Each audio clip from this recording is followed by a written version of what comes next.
കൂട്ടുത്തരവാദിത്വം കുറഞ്ഞത് പരാജയത്തിന്റെ ആക്കം വർദ്ധിപ്പിച്ചെന്ന് CPIയുടെ വിലയിരുത്തൽ. ഇടതുമുന്നണിയിൽ ചർച്ച ചെയ്യാതെ CPIM എടുത്ത തീരുമാനങ്ങളും കനത്ത പരാജയത്തിന് വഴിവെച്ചുവെന്നാണ് ഘടകകക്ഷി നേതാക്കളുടെ വിലയിരുത്തൽ.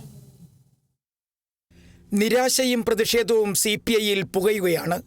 കഴിഞ്ഞ പ്രാവശ്യം 18 ഇടങ്ങളിൽ വിജയിച്ച CPI ഇപ്പോൾ കേവലം ഒറ്റ സംഖ്യയിൽ ഒതുങ്ങി 7 സീറ്റ് മാത്രം.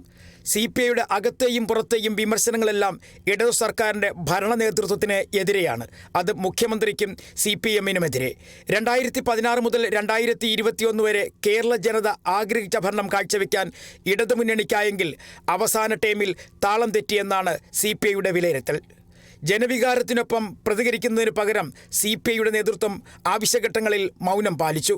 ഇത് ജനം തിരിച്ചറിഞ്ഞത് CPIക്ക് വിനയായി എന്നാണ് മുതിർന്ന നേതാക്കൾ ഉൾപ്പെടെയുള്ളവർ പറയുന്നത്.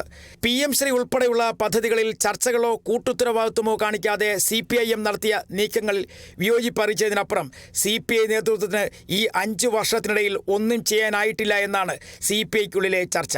ജനക്ഷേമം എന്നുള്ളത് കേവലം പെൻഷൻ മാത്രമല്ല, അതിനുമപ്പുറം ഭരണപരമായ ചില പരിഗണനകൾ കൂടി ജനപക്ഷം പ്രതീക്ഷിച്ചിരുന്നു. അത് നടപ്പിലാക്കുന്ന കാര്യത്തിൽ ഭരണപക്ഷത്തിന് വീഴ്ച സംഭവിച്ചെന്നു തന്നെയാണ് CPI നേതാക്കളുടെ തുറന്നു പറച്ചിൽ. പരാജയപ്പെട്ട ഘടകകക്ഷികളുടെയും CPI നേതാക്കന്മാരുടെയും വിരൽ CPI നേതൃത്വത്തിനും മുഖ്യമന്ത്രിയുടെ ഓഫീസിന് നേരെയുമാണ് ചൂണ്ടുന്നത്. ഇടതുമുന്നണിയിലെ ഘടകകക്ഷികളുടെ കൂട്ടത്തിൽ CPIയും RJDയും മാത്രമാണ് ഈ വൻ കൊടുങ്കാറ്റിൽ പിടിച്ചു നിന്നത്. കേരള കോൺഗ്രസ് മാണി വിഭാഗം ഉൾപ്പെടെയുള്ളവർ തകർന്നടിഞ്ഞു. ഇത്തരം കാര്യങ്ങളെല്ലാം ചൂണ്ടിക്കാണിച്ചു തന്നെയാണ് CPIയുടെ നേതാക്കൾ ഇപ്പോൾ പ്രതിരോധം തീർക്കുന്നത്. ഇടതുമുന്നണി യോഗങ്ങളിലേക്ക് കാര്യങ്ങൾ എത്തുമ്പോഴേക്കും ആരോപണങ്ങൾ കൂടുതൽ ശക്തി പ്രാപിക്കും എന്നു തന്നെയാണ് CPIMും വിലയിരുത്തുന്നത്. അവസാന 5 വർഷം പല വകുപ്പുകളിലും കാര്യമായ ഭരണം നടന്നിട്ടില്ല. മന്ത്രിസഭാ യോഗങ്ങളിൽ പല കാര്യങ്ങളും ചർച്ച ചെയ്യാതെ തീരുമാനങ്ങളായി മുഖ്യമന്ത്രിയുടെ ഓഫീസ് എടുത്തതും ദോഷകരമായി ബാധിച്ചുവെന്നാണ് CPIയുടെ വിലയിരുത്തൽ. News desk, Kerala vision news.